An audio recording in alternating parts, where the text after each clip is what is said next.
दिल्ली के मुख्यमंत्री अरविंद केजरीवाल की गिरफ्तारी से जुड़ा अपडेट आपको बता दें। पीएमएलए कोर्ट में ईडी ने सीएम केजरीवाल को किया पेश। पीएमएलए के सेक्शन 19 का प्लान किया गया। ईडी के वही केजरीवाल के घर वालों को जानकारी दे दी गई है। ये ईडी का कहना है। गिरफ्तारी का आधार लिखित में दिया गया है।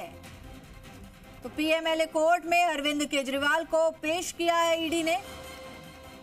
और ऐसे में ईडी का यह भी कहना है कि पीएमएलए के सेक्शन 19 का पालन किया गया और ये कहा गया कि जो कमीशन बढ़ाया गया है 12% का, उसमें जो 6% का कमीशन है वो किकबैक के जरिए देना होगा और उसी के लिए एडवांस में ये करीब 100 करोड़ रुपए की देनदारी हुई थी साउथ लॉबी की तरफ से। हालांकि उसका कनेक्शन कैसे जोड़ा जाएगा, किन खातों में पैसा गया, किस तरीके से वो पैसा आया, ये भी इस्टेब्लिश होगा। और जिस तरीके से ईडी अपना पक्ष कोर्ट के अंदर रख रही है और जिस तरीके से अभिषेक मनु सिंघवी उसका विरोध कर रहे हैं, हालांकि वो कह रहे हैं कि ये पूरा मामला जिस तरीके से पिछले 2 सालों से चल रहा है, अभी तक सीधे तौर पर अरविंद केजरीवाल की संलिप्तता साबित नहीं हुई है। लेकिन ईडी साफ तौर से कह रही है कि हमने 2 सालों तक इस पूरे मामले की जांच की है और जिस तरीके से जांच में मिला है कि इस पूरे कथित शराब घोटाले में मास्टरमाइंड कहा जाए तो अरविंद केजरीवाल हैं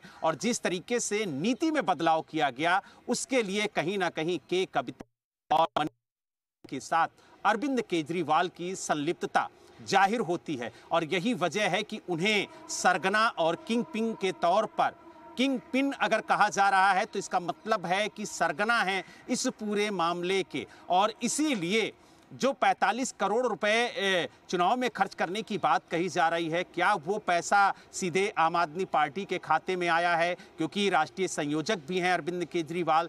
तो ये जो चैन है पैसे के लेन देन की, ये भी साबित होना है और किस तरीके से ईडी इसको साबित करती है, कोर्ट में रखती है, ये भी देखने वाली बात होगी। लेकिन आज जिस तरीके से ईडी ने कोर्ट में पक्ष रखा है और रिमांड की मांग की है 10 दिनों की, वो बेहद गंभीर आरोप लगाते हुए रखा है। और देखिए, किंग पिन के अलावा बताया कि अरविंद केजरीवाल ने रिश्वत की मांग की, यानी रिश्वत लेने के एवज में जो लीकर पॉलिसी है उसमें मनमाने ढंग से बदलाव किए गए और कहीं ना कहीं जो सूत्रधार है, जो कड़ियां हैं, वो विजय नायर के जरिए जुड़ती हुई नजर आ रही हैं। क्योंकि ईडी विजय नायर को सूत्रधार बता रही है कि उसने साउथ लॉबी से भी बात की, उसने अरविंद केजरीवाल से भी बात की और जो बीच की कड़ी होती है, जो कनेक्शन कड़ी होती है, वो विजय नायर था। इस तरीके की बात ईडी ने कोर्ट में रखी है। हालांकि अब देखने वाली बात यह होगी कि जब रिमांड दी जाती है कोर्ट की तरफ से, तो रिमांड के दौरान ईडी किस तरीके से पूछताछ करती है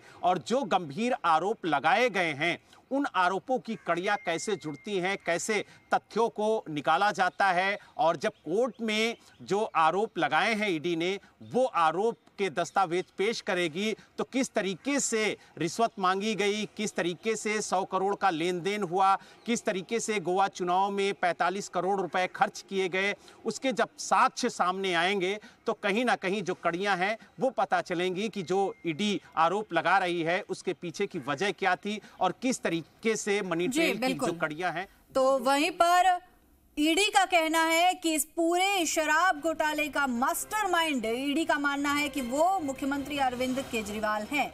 और इसी के साथ